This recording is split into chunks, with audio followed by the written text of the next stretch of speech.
आप जानते हो कि जीवात्मा कहाँ है इस शरीर में? तुमको मालूम?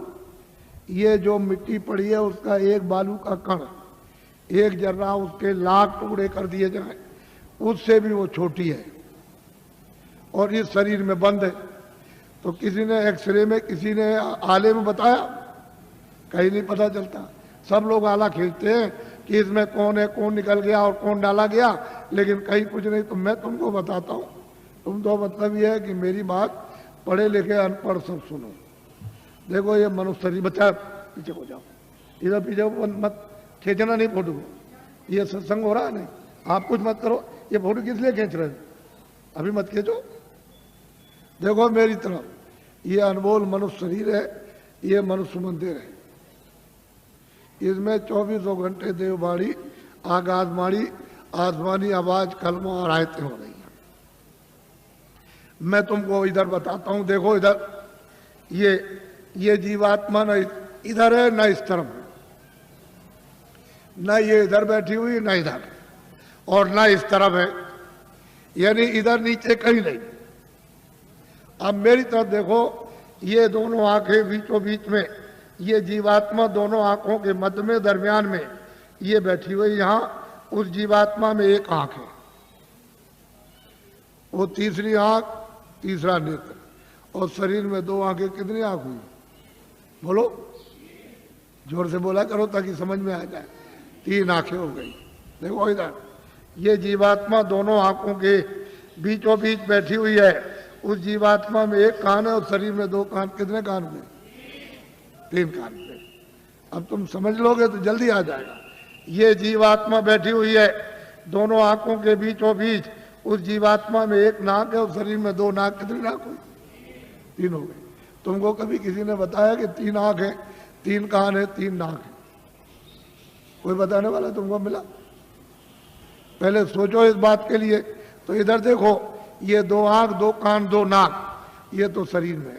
ये बाहर का काम करते हैं, सुनने का और देखने का और सूंघने का। अब जो अंदर में जीवात्मा जो बैठी है, उसमें एक कान है, एक आंख है और एक नाक है। तो इस आकाश के ऊपर सुनने का काम करेगी, देखने का और सूंघने का। तो तुमने कभी शास्त्रों में कि स्वर्ग की और बैकुंठ की बहिष्ठी कितनी सुगंधी है, तुमने कभी सुना? तो ये नाक सूंघेगी।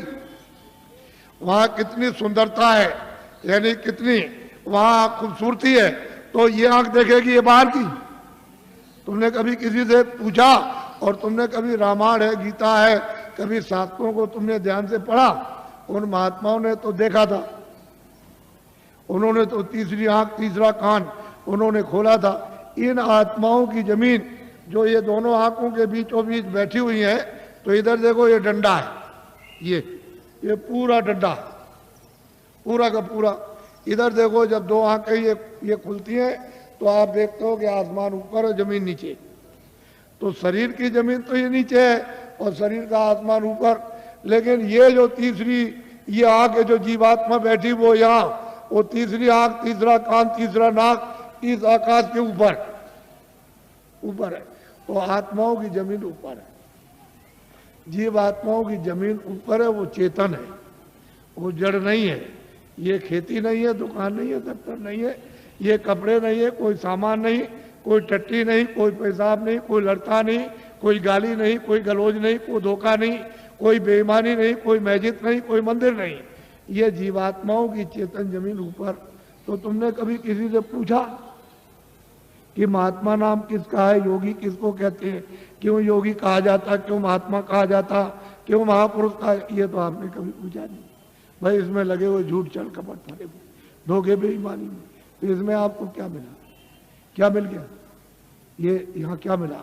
वो तो जो यहाँ कुछ है वो तो क्षणिक।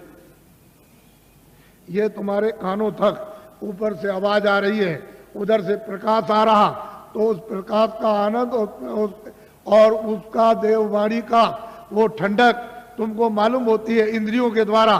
तो तुम कहते हो जरा सा आनंद मिल गया, फिर और जगह मिलेगा, और जगह मिलेगा, और मिलेगा।